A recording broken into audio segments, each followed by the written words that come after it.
Organic analysis हम लोगों ने कर लिया था। ऑर्गेनिक एनालिसिस से हमें पता चला कि कौन कौन से ऑर्गेनिक कंपाउंड होते हैं। ट्राइक्लोरिक एसिड एसिटिक एसिड की मदद से डाइजेस्ट करने के बाद उसको फिल्टर किया था, मैक्रो मॉलिक्यूल्स ऊपर, माइक्रो मॉलिक्यूल्स नीचे, फिर उनका फर्दर एनालाइज किया गया था। तो बेसिकली ये हो गया organic analysis. Now we will talk about inorganic analysis. ठीक है, तो अब जो हम पढ़ रहे हैं that is inorganic analysis of living matter और लिविंग ऑर्गेनिज्म। ठीक है, इनऑर्गेनिक में नॉन कार्बन कंटेनिंग। ठीक है, तो इनऑर्गेनिक के अंदर आपका कैल्शियम, अगर हमारा जो सेल है, टिश्यूज हैं, टिश्यूज बेसिकली सेल के बने हैं, तो उसके अंदर कौन कौन से इनऑर्गेनिक कॉन्स्टिट्यूएंट है, जैसे सोडियम हो गया, पोटेशियम हो गया, कैल्शियम, मैग्नीशियम हो गया, क्लोराइड हो गया, NaCl, phosphate, sulphate and even water. Water comes under inorganic constituent. ठीक है, नॉन कार्बन कंटेनिंग। तो ये बहुत ही सिंपल मेथड है। नॉर्मली इसमें हम क्या करेंगे, जो भी लिविंग टिश्यू है, जिस भी लिविंग टिश्यू का आपको एनालिसिस करना है, हमने वो लिविंग टिश्यू ले लिया। ये लिविंग टिश्यू हमारी स्किन भी हो सकती है, लीवर का पीस, लीफ, ट्विग, स्टेम, कुछ भी हो सकता है। ठीक है, इस लिविंग टिश्यू को अलाउ किया जाता है ड्राई होने के लिए। अगर हम इसको सिंपल एयर ड्राई करते हैं, नॉर्मली तुमने देखा होगा कि कोई भी नींबू लो, नींबू अभी अच्छा है, आपने उसको फ्रिज में नहीं रखा, आपने उसको जस्ट बाहर छोड़ दिया, तो वो धीरे धीरे बिल्कुल सिकुड़ जाएगा। या संतरे का छिलका या आम बिल्कुल, या किशमिश बिल्कुल ड्राई हो जाती है। ठीक है, ड्राई होके मतलब बेसिकली वाटर जो है वो इवेपोरेट हो जाता है। तो ड्राई, जब आप उसको बिल्कुल ड्राई एयर करोगे तो then it will be dry matter. ठीक है, तो it will be air dried. Air dry करके it will be dry matter. ठीक है, आप उसको एयर में छोड़ दोगे, वो बिल्कुल ही आपका ड्राई मैटर हो जाएगा। क्यों? There will be loss of water. ठीक है, लॉस ऑफ वाटर हो जाएगा, दैट इज इवेपोरेशन के थ्रू। ठीक है, तो जब लॉस ऑफ वाटर हो जाएगा, ये अपने में एक इंपॉर्टेंट स्टेप है, क्योंकि लिविंग टिश्यू का अभी यहाँ पर आप वेट करोगे तो आपको इसका वेट वेट मिलेगा, वेट वेट। ठीक है, इनऑर्गेनिक एनालिसिस में वाटर भी आता है, तो आपको वाटर कंटेंट का भी पता करना है। तो इसमें जब आप इसका एनालिसिस करोगे तो आप वेट वेट लोगे। जब एयर ड्राई करने के बाद बिल्कुल एयर ड्राई कर दोगे तब आप उसका ड्राई वेट लोगे। ठीक है, से फॉर एग्जांपल आपका जो वेट वेट है शुरुआत में 5 ग्राम है और ड्राई वेट आ गया आपका मान लीजिए 2 ग्राम। ठीक है, ड्राई करने के लिए 4-5 दिन, 1 हफ्ता आपने छोड़ दिया, तो ये जो दोनों के बीच का डिफरेंस है 3 ग्राम, ये किसका वेट है? वाटर।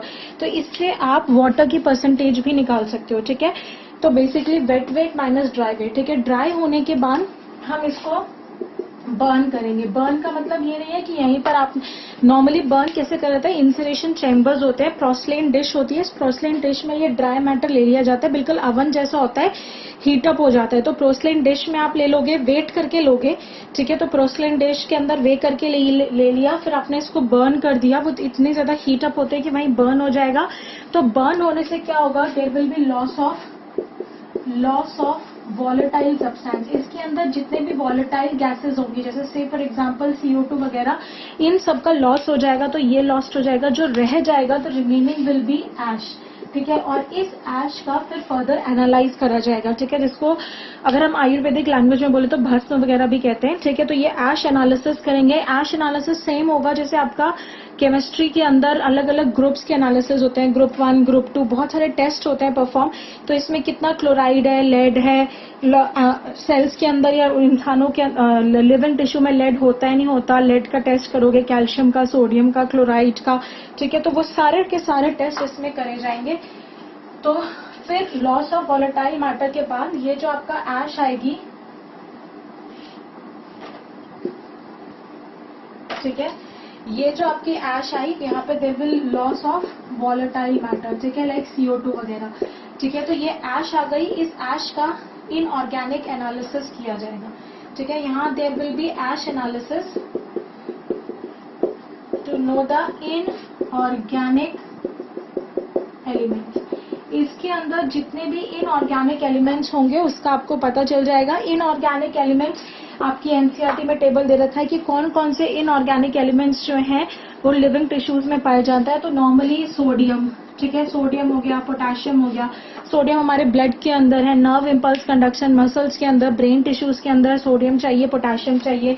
प्लांट्स के अंदर स्टोमाटा की ओपनिंग में पोटेशियम का रोल है, हमारी हड्डियों के अंदर कैल्शियम है, सेल के अंदर सार्कोप्लाज्मिक रेटिकुलम में कैल्शियम स्टोर होता है जिसकी वजह से कॉन्ट्रैक्शंस होती हैं, ठीक है। मैग्नीशियम एटीपी के फंक्शन के लिए मैग्नीशियम की जरूरत होती है। देन वी हैव क्लोराइड, ठीक है। सोडियम एंड क्लोराइड ट्रांसपोर्टर्स लगे होते हैं मेम्ब्रेन के ऊपर। क्लोराइड जो है वो मूवमेंट को कंट्रोल करता है। Then we have sulphate, phosphate, calcium carbonate, ठीक है, इवन वाटर, ठीक है।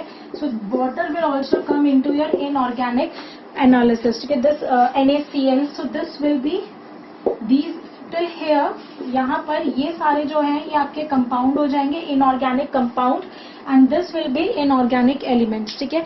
तो sodium, potassium, calcium, magnesium, chloride, ये सारे एलिमेंट्स हैं जो लिविंग टिश्यू में पाए जाते हैं। This is also given in your NCERT, and these are inorganic compound, sulphate, phosphate, calcium carbonate, NaCl, H2O and many more could be there, ठीक है। तो ये हो गया आपका इनऑर्गेनिक एनालिसिस, ठीक है। ये शायद से पिछले की वीडियो में मैंने रिकॉर्ड तो किया था, बट शायद से कुछ प्रॉब्लम की वजह से वो रह गया था, तो एक बार I have repeated it now. अब हम चलेंगे स्टेप बाय स्टेप जो आपके NCERT में दे रखा है। पहले पॉलीसेक्राइड्स को डिस्क्राइब करूंगी मैं, वैसे उन्होंने प्रोटीन से स्टार्ट कर रखा है, फिर लिपिड्स। तो we will be starting with carbohydrate, then protein, then lipids, nucleic acids, then enzyme section, and then the chapter will be over, ठीक है। तो सबसे पहले आप आ जाओ कार्बोहाइड्रेट पर, ठीक है। Now we will be starting with your carbohydrate, ठीक है। तो next heading will be your carbohydrate,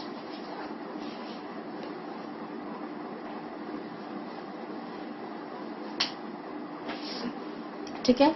now we will be starting with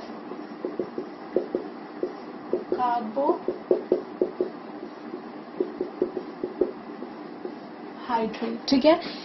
carbohydrate बहुत ही सिंपल सा टॉपिक है, 10th क्लास में भी तुम लोग पढ़ते हो। यहाँ पे थोड़ा सा आपका केमिस्ट्री में भी बायोमोलिक्यूल चैप्टर है, थोड़ा सा इसके स्ट्रक्चर वगैरह इसमें थोड़ा सा एम्फसाइज किया गया in your chemistry classes, chemistry के उसमें। पर अभी हम यहाँ पे बायोमोलिक्यूल बायो के हिसाब से पढ़ेंगे।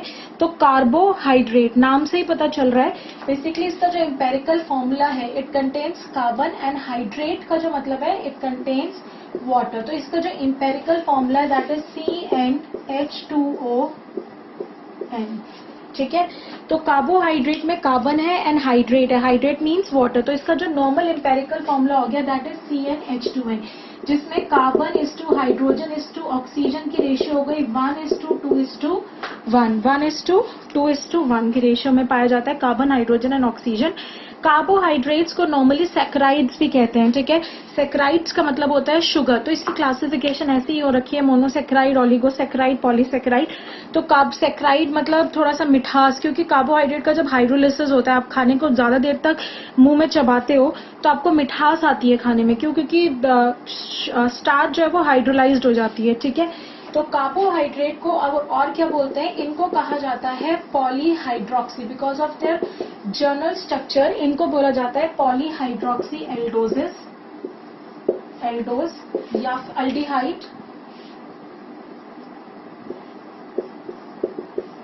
एल्डोज अल्डिहाइड ग्रुप होता है, या फिर इनको बोला जाता है पॉलीहाइड्रोक्सी कीटोन, कीटोसिस, कीटोस या कीटोन, ठीक है। क्यों? क्योंकि नॉर्मली जैसे अगर हम कोई भी लें, ये दो फॉर्म में पाए जाते हैं, they are ring form as well in the chain form as well as in ring form, ठीक है।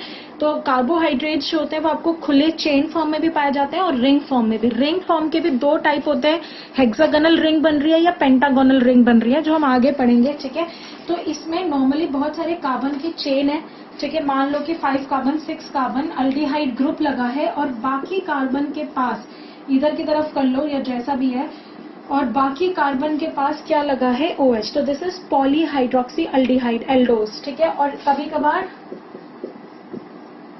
इस तरीके से बीच में आपका कीटो ग्रुप है और बाकी जगह सब जगह क्या लगा है, OH लगा है, ठीक है। तो कार्बोहाइड्रेट में carbon, hydrogen and oxygen is in the presence of in the ratio 1:2:1।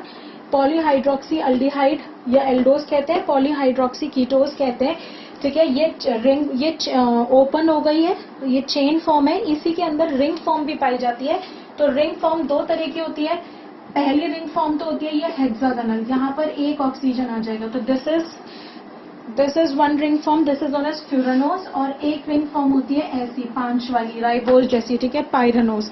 तो ये चेन फॉर्म और रिंग फॉर्म दोनों में पाए जाते हैं, ठीक है।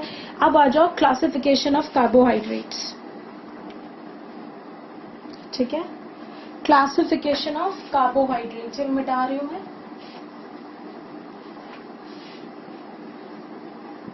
हेक्सागोनल एंड पेंटागोनल शेप में, बट इसके अंदर अगर आपसे कार्बन पूछेंगे तो कार्बन इस रिंग के अंदर कितने लगे हैं, 1 2 3 4 5 कार्बन ही लगे, और इसमें 4 कार्बन ही लगे।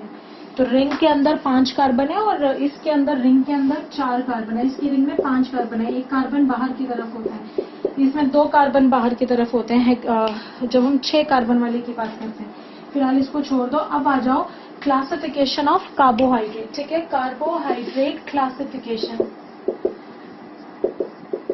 ठीक है। तो कार्बोहाइड्रेट सबको पता है 3 तरह के होते हैं, normally every student know this, monosaccharide, ठीक है, मोनोसैकेराइड, देन वी हैव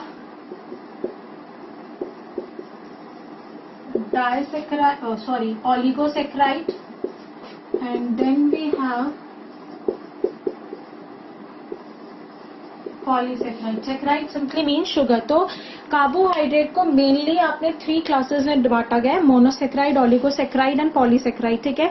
नाम से ही पता चल रहा है मोनोसेक्राइड का मतलब क्या हुआ, मोनो का मतलब क्या है, सिंगल, मोनो मीन्स एक। तो जब एक चीनी का मॉलिक्यूल एक अकेला रखा है, एक ग्लूकोज है, एक फ्रक्टोज है, एक गलेक्टोज है, मतलब एक यूनिट अकेले रखे, आपने एक ईट रख दी, तो दैट इज मोनो, ठीक है। जब 2 मोनोसेक्राइड्स आपस में जुड़ जाते हैं, oligosaccharide is up to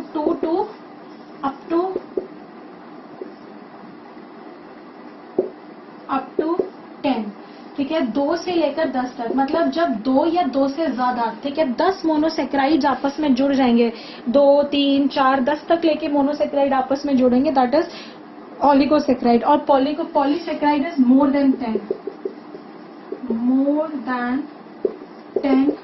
monosaccharides, ठीक है। जब 10 से ज्यादा मोनोसेक्राइड आपस में जुड़े हो, एक बहुत, मतलब ये एक तरह का पॉलीमर ही है, तो जब 10 से ज्यादा मोनोसेक्राइड्स आपस में जुड़ जाएं तो इसको हम क्या बोलते हैं, पॉलीसेक्राइड। नॉर्मली जो 2 मोनोसेक्राइड्स हैं दे आर जॉइंड बाय, अगर आप 2 ईंटों को जोड़ना चाहते हो तो बीच में सीमेंट लगाना पड़ेगा, उसी तरीके से 2 मोनोसेक्राइड्स को जोड़ना है तो उनके बीच में जो लिंकेज बनती है that is known as glycosidic linkage. Glycosidic linkage का जो जर्नल फॉर्मूला होता है वो ये होता है, मतलब इसमें 2 कार्बन होते हैं, इधर वाला OH, क्योंकि ये पॉलीहाइड्रोक्सी है, ये मान लो कि मोनोसेक्राइड 1 है तुम्हारा, ठीक है, मोनोसेक्राइड 1, दिस इज मोनोसेक्राइड 2, तो इसका OH और इसके कार्बन का OH आपस में रिएक्ट करेंगे, इनमें से एक वाटर का मॉलिक्यूल निकल जाएगा, तो जो बॉन्ड बनेगा वो ये वाला बॉन्ड बनेगा, ठीक है, ये वाला बॉन्ड बनेगा COC, ठीक है। तो बेसिकली जैसे पेप्टाइड बॉन्ड होता है ना CONH, वैसे ग्लाइकोसाइडिक लिंकेज जो है दैट इज COC। तो दोनों हाइड्रोक्सी, इसका भी हाइड्रोक्सी, इसका hydroxy will react with each other and there will be loss of water molecule, ठीक है। ये पहला मोनोसेक्राइड है, दूसरा मोनोसेक्राइड, वाटर लॉस होगा and the linkage will be COC। तो हम एक एक करके पढ़ेंगे, पहले हम मोनोसेक्राइड्स को पढ़ेंगे, ठीक है। तो अब सबसे पहले आ जाते हैं मोनोसेक्राइड्स पे, इसको मिटा रही हूं मैं।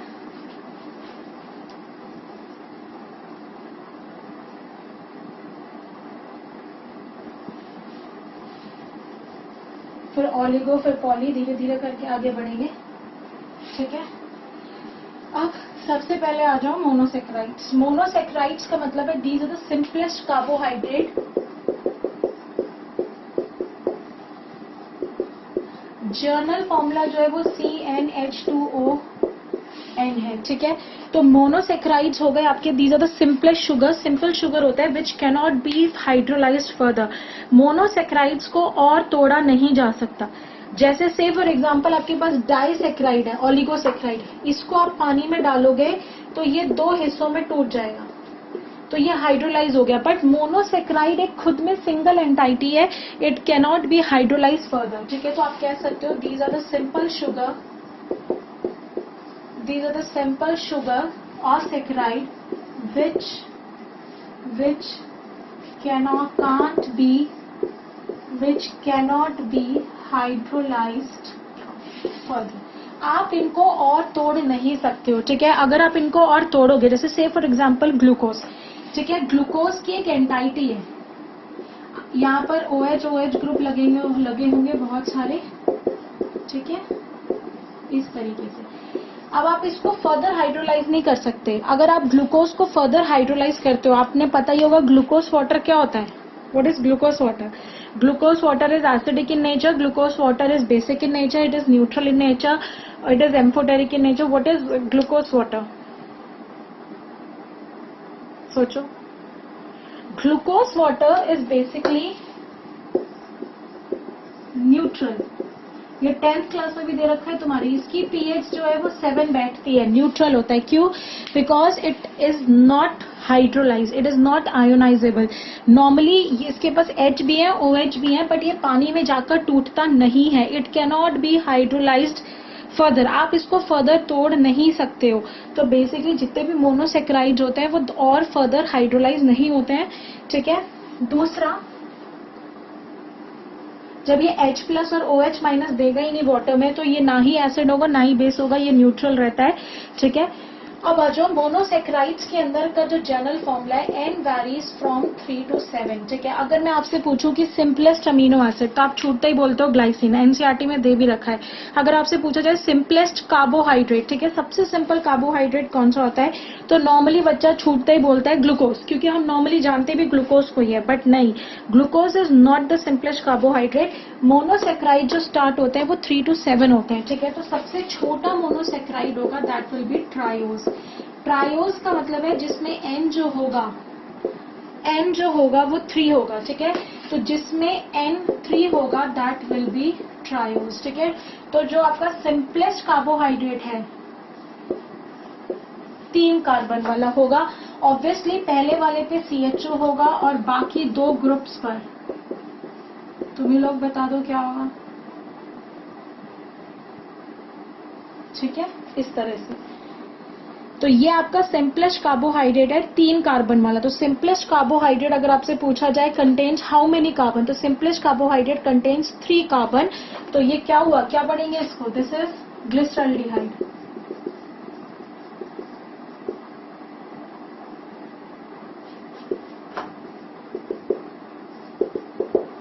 सिंपलेस्ट कार्बोहाइड्रेट इज ग्लिसरॉल्डिहाइड, ठीक है. दूसरा जो है ट्रायोज का, ठीक है, तो ये 2 फॉर्म में होगा. कीटोज भी हो सकता है, तो हम ये वाला ग्रुप भी हो सकता है इसमें कि यहाँ पर कीटो है इस तरह से. तो this will B hydroxy ketone, 2 hydroxy ketone, ठीक है.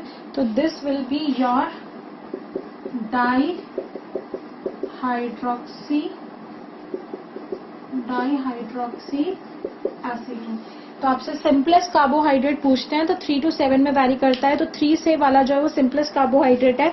अल्डिहाइड पूछेंगे, अल्डोस पूछेंगे, तो दैट विल बी ग्लिसरॉल्डिहाइड. और कीटो में पूछेंगे तो डाईहाइड्रोक्सी एसीटोन, ठीक है. मोनोसेक्राइड्स, अब मैं मिटा देती हूँ उसको. मोनोसेक्राइड्स में दूसरा हो जाएगा N = 4, तो दैट विल बी टेट्रोज, ठीक है. 4 कार्बन वाला है जिसके अंदर, जिसके फॉर्मूले में इस तरीके से 4 हो, टेट्रोज. तो टेट्रोज का तुम्हारा एग्जाम्पल है अरिथ्रोज,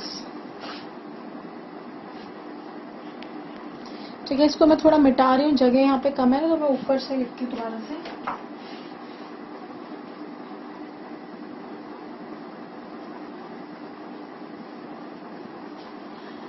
ठीक है. तो मोनोसेक्राइड में बस इतना याद रख लो तुम, where N varies from 3 to 7, ठीक है. सबसे पहला हो गया आपका ट्रायोज.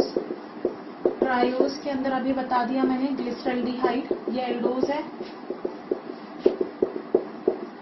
और दूसरा हो गया तुम्हारा डाईहाइड्रोक्सी एसीटोन, ठीक है. फिर दूसरा आ जाएगा टेट्रोज. टेट्रोज का मतलब है N = 4. इसमें आ जाएगा अरिथ्रोज, थ्रियोज. ये तो एल्डोज है, शुरुआत वाले एल्डोज हैं, ठीक है. फिर उसके बाद कीटोज वाला आ जाएगा तुम्हारा एरिथ्रियोलोज। ठीक है। फिर उसके बाद आ जाएगा तुम्हारा 5 कार्बन वाला, दैट इज पेंटोज। ये तो तुम्हें बहुत अच्छे से पता है। पेंटोज के अंदर आपका राइबोज आ जाता है। राइबोज के बाद डीऑक्सी राइबोज आ जाता है, जो कि डीआरएनए एंड डीएनए में पाया जाता है रिस्पेक्टिवली। ठीक है। जाइलोज, एराबिनोज। एराबिनोज जो है वो आपके सेल वॉल मटेरियल प्रोड्यूस करता है, सेल वॉल मटेरियल का पार्ट होता है। ठीक है। Then there will be ribulose. ठीक है, ये तो अल्डिहाइड फॉर्म है, इसमें एक राइब्यूलोज भी होगा, दैट इज कीटोज फॉर्म। ठीक है। Very famous is your hexose, जो ज्यादातर पूरा पढ़ते हैं हम लोग डिटेल में, वो हेक्सोज पढ़ते हैं। हेक्सोज में भी 2 तरह के हो जाएंगे नॉर्मली, एल्डोज और कीटोज। ये सभी ऐसे हैं, ये सभी ऐसे हैं। ये अल्डिहाइड है, ये कीटोज है। ठीक है, ये दोनों एल्डिहाइड है, ये कीटोज है। ये सारे एल्डिहाइड है, ये कीटोज फॉर्म है। ठीक है। हेक्सोज में भी 2 हो गए, अल्डोज और कीटोज। अल्डोज में आपका ग्लूकोज आ गया, ग्लूकोज के बाद तुम्हारा गैलेक्टोज आ गया, मैनोज आ गया। ठीक है। सेल बायोज आ गया, सेल बायोज। ठीक है। और अच्छा सेल बायोज, सॉरी तो डाइसेक्ट। और कीटोज में तुम्हारा फ्रक्टोज आ गया। मैनोज ब्राउन एल्गी में पाया जाता है। ठीक है, बेसिकली। ठीक है।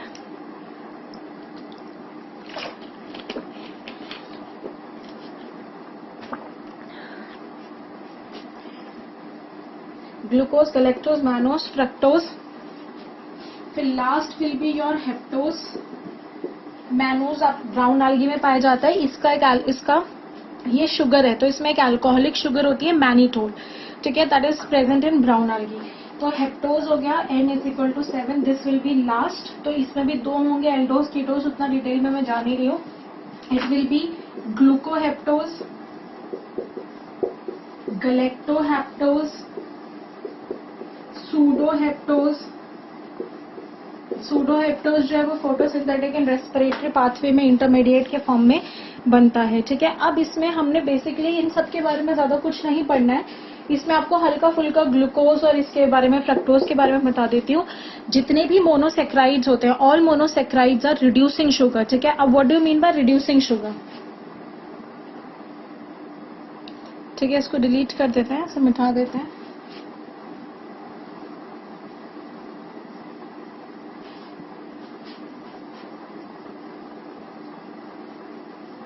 अब आ जाओ, मोनोसेक्राइड्स जो होते हैं, all monosaccharides are reducing sugar. What do you mean by reducing sugar? जो दूसरे को रिड्यूस कर दे, तो खुद क्या हो जाए? Oxidise, loss of electron. ठीक है, तो ये बेसिकली रिड्यूस कर देते हैं बेनेडिक्ट सोल्यूशन को।